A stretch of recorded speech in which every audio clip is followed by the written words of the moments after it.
Latest on the growing scandal in Rio. Those two American swimmers landing in the U.S., going through customs just moments ago. One swimmer, though, still in Brazil, Jimmy Feigen, meeting with police overnight, negotiating a deal after new surveillance footage from that gas station incident surfaces. ABC's Matt Gutman is on the scene there for us in Rio, has the very latest. Good morning, Matt. Hey, good morning, Robin. What happened at this gas station has become an international incident. Now, those two U.S. swimmers are back in the U.S. And Jimmy Feigen, the man you mentioned, who's the only swimmer still here, he agreed to pay $11,000 to a charity to get his passport back. But despite all of that, Brazil still leaving the door open to charging all four of them. ABC News was on that plane with them overnight, talking to Olympic swimmers Gunnar Bentz and Jack Conger, the two men seen in this exclusive video traveling without an entourage, keeping to themselves after their night of partying Sunday with teammates Ryan Lochte and James Feigen turned into an international incident. We have just landed here at the Miami airport on a flight from Rio to Miami. Gunnar and Jack are still in the back of the plane here, and I spoke to Gunnar in the middle of the flight, and he said that they are really looking forward to being back here in the United States. The last of the four swimmers stuck here in Rio, Feigen spending hours overnight at a police station, his attorney saying he'd have to pay about $11,000 to a charity to get his passport back.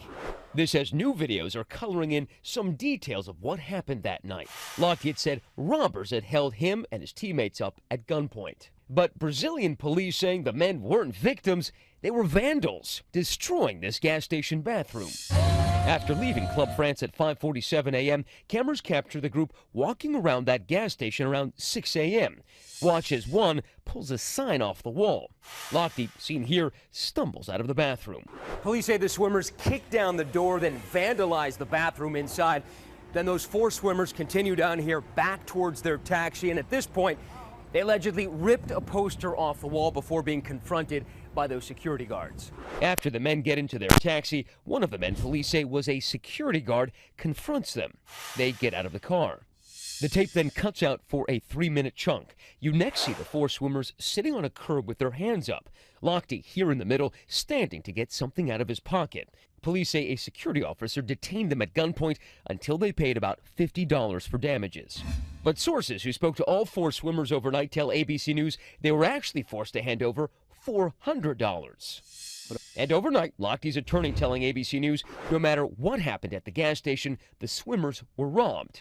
Police questioned the story from the start, especially after seeing this video. The men returning to the Olympic Village from the gas station with watches, wallets, and phones. Overnight, the U.S. Olympic Committee calling the athletes' behavior unacceptable, saying, "We apologize to our hosts in Rio and the people of Brazil." Robin, I want you to take a look at that surveillance camera up there. It captured those four swimmers sitting right down there, a man standing over them with the gun. Now, what's amazing here is that both sides, the lawyers for the swimmers and the police, say the video proves their point. So the big question is, were these four swimmers being extorted for $400? Or were they simply being asked to pay for the damage that they allegedly caused? Trying to get to the bottom of that, Matt. Thank you. We're going to bring in ABC News Chief Legal Analyst Dan Abrams. You've seen the headlines here. Liar, liar, Speedo on fire. Rio police call Lochte liar, not victim.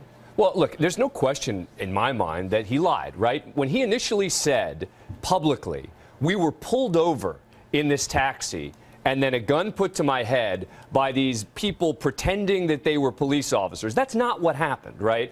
Furthermore, we didn't know about this vandalism and this incident at the gas station. With all that said, he also may have been robbed, meaning he may have been wrong to do what he did at the gas station. He may have been wrong to publicly embellish the story. And it also may be robbery to say to someone with a gun, yeah, you may want to pay us $50. We're going to take $400. So what happens now? Well, look, for Ryan Lochte, nothing. Meaning he's now here in the United States. He's not going to get extradited as a result of this. Feigen is the one who really needs to be concerned because he's there.